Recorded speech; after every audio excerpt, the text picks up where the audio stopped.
Yes, and more than difficult, it was costly, which is a big part of why we're doing this video, because we want you to also be prepared for the costs that are associated with whatever step you take after you leave undergrad.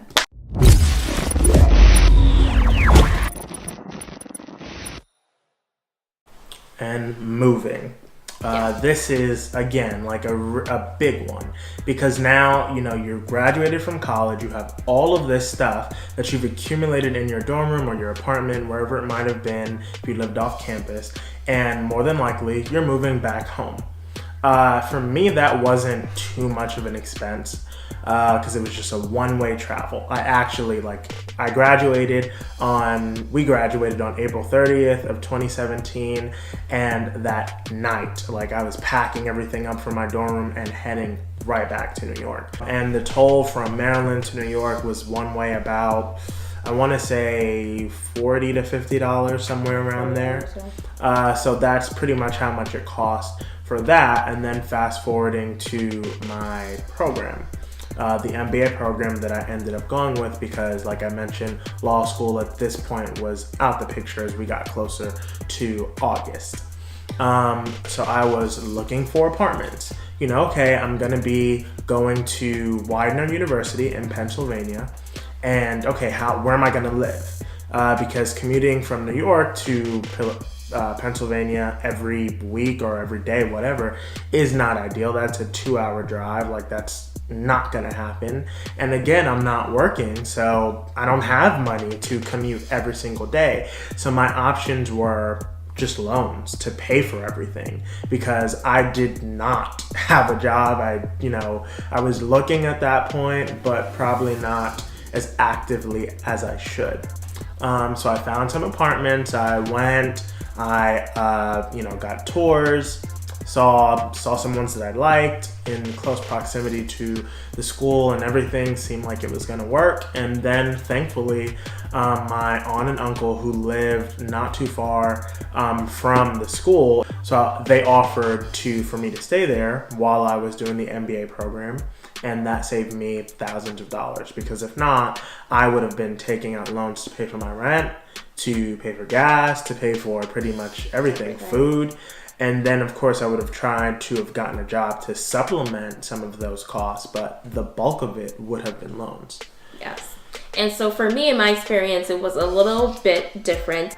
If you're moving out of a dorm and you're now looking for your first apartment, it's definitely a transition. For me, I lived in an apartment with a couple of roommates in my senior year of college. So it wasn't something that I was new to, but especially when you're looking by yourself for the first time. It's the first time I'm living, completely by myself in a new state where I don't know anyone, and just being prepared also for the costs of living on your own. So, knowing, for example, that you need to have a certain amount of months rent payment up front. Just budgeting for those things. And that's especially crucial when you are still job hunting while you're simultaneously trying to find a new place to live, which was my case. I decided to take the summer off. I did not work over the summer. I was still busy because I was studying for the CPA exams and taking those exams, which is pretty stressful, but I was not working. So I knew that the money that I had to ration, and I had to make sure that I was on top of everything I was spending, because I had these costs that I would be incurring. And so that's very, very crucial, is knowing how to budget and spend your money when you're not working and you're still trying to find a job. It's one of the most important things about life after graduation, in my experience. And like she mentioned, about jobs and all that sort of stuff, something that I think we should mention is, or I guess a reasoning for me why I didn't want to work, or I chose not to work that summer before I started my MBA program, was because we had worked so much throughout undergrad. So we did a lot in undergrad, so we decided to take a break. Yeah. Kind of independent decision. It wasn't we tended to make decisions together, but I don't think that was one of them. It just kind of happened that way, where we took a break, we went on vacation, kind of just took some time, and it was still it didn't even feel like I took that much of a break, because I feel like I was still pretty busy. I had started a business in that time. We were traveling a lot of different places for various reasons. I was doing my CPA, like I mentioned.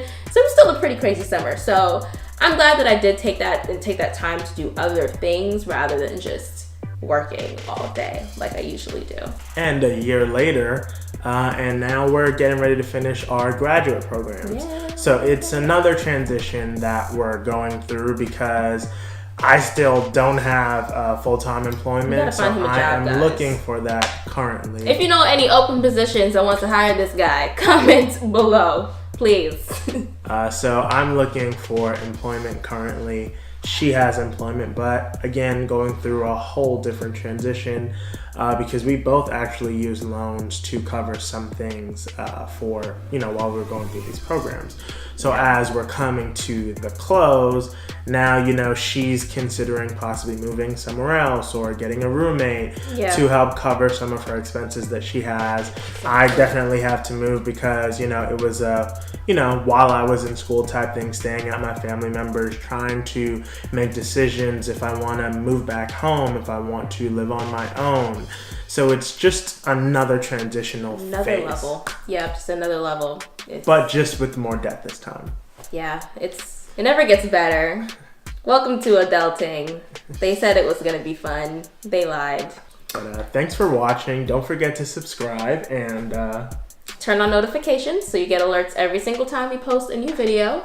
Please also let us know in the comments what types of videos you want to see, what questions you have, financial topics, and we will try our best to make some educational videos on that so we can all learn and grow together and have a great community here at The Bemused.